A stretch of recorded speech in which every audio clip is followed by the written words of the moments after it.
Lady Ellen at your service, and I will be reciting a few of my poetry for you. This one is entitled I Wish I Had a Cat, and it was written way back in then, and I was about 10 years old. I wish I had a cat. I wish I had a cat just to chase those nasty rats. They drink my milk and they eat my cheese, and they sometimes even make me sneeze. Achoo! Oh, they are so big and gray, I don't want them to stay. They've been here since May, even June and July. Oh, I don't know why. I just wish I had a cat just to chase these nasty rats. Push, baby, push. As I sit there on that area at the Princess Margaret Place, big belly in my lap with looks of pain upon my face. I rock from side to side, sitting there on that bench, trying to find some comfort in all that noise and stench. Nurses them discussing soaps they watched the day before. Haitian mommy screaming, "Page, page, page, no can take no pain no more." I look around in that place to see who all was in the room. About 10 of we expecting, and a janitor with a broom. 3 Haitian mammies, 6 Bahamians and a mix.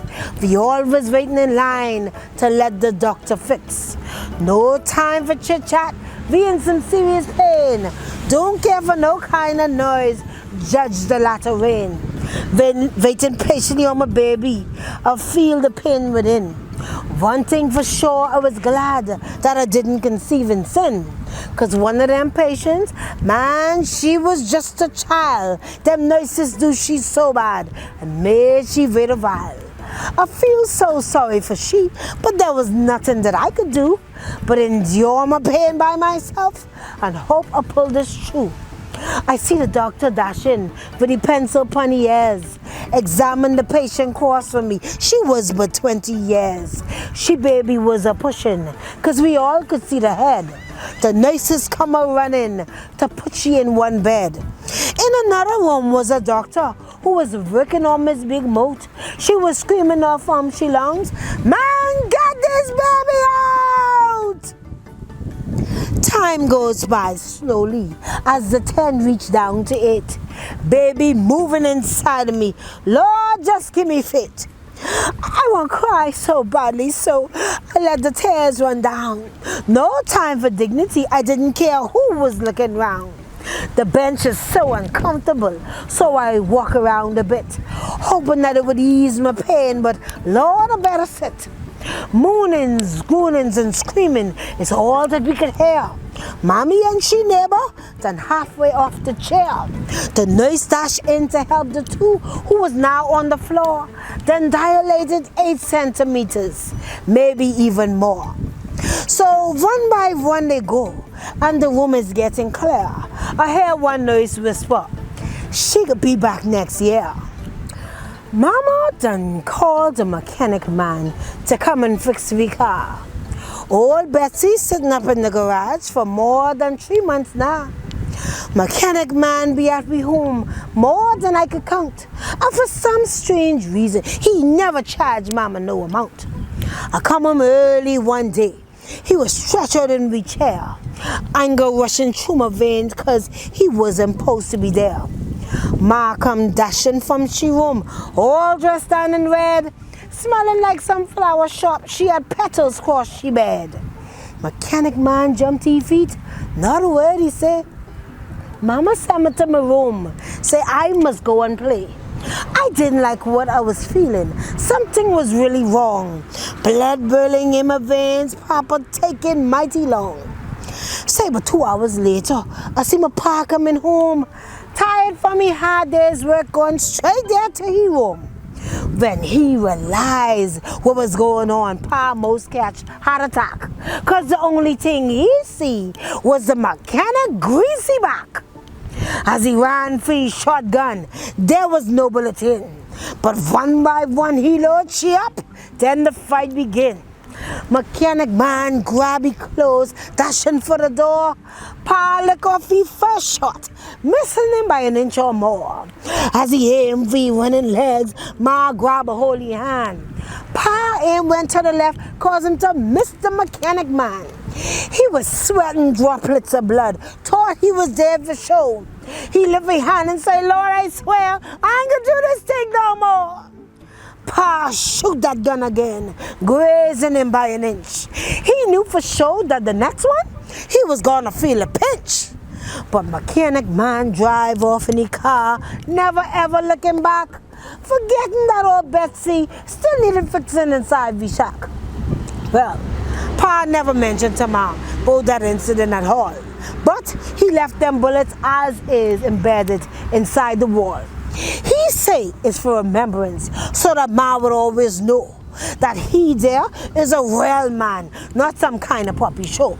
Well, Mama learned she lesson, and Pa let off his steam. As Ma think that she said, boy, I tell you, two could play this game.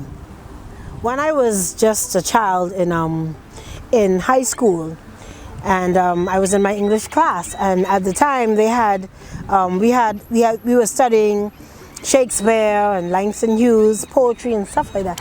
And I started to say, I said, man, I'm a Bahamian. I live in the Bahamas.